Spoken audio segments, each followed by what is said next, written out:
जॾहिं त नाज़िन सांगड़ में भी सिंधी अदबी संगत पारां सिंधु दरिया मां केनाल कढण खिलाफ प्रेस क्लब खां मिठड़ाव केनाल ताईं रैली कढी वई आहे। रैली में इल्मी अदबी धुरियुनि समेत शहरनि जे वॾे अंग में शिरकत थी आहे। अवां खे ॿुधाईंदासीं त सिंधी अदबी संगत पारां सिंधु दरिया मां केनाल कढण खिलाफ प्रेस क्लब खां मिठड़ाव केनाल ताईं रैली कढी वई आहे।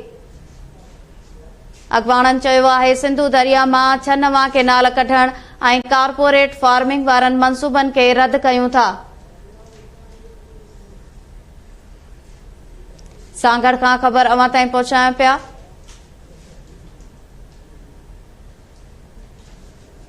सिंधी अदबी संगत पारां सिंधु दरिया मां केनाल कढण खिलाफ प्रेस क्लब खां मिठड़ाव केनाल ताईं रैली कढी वई आहे।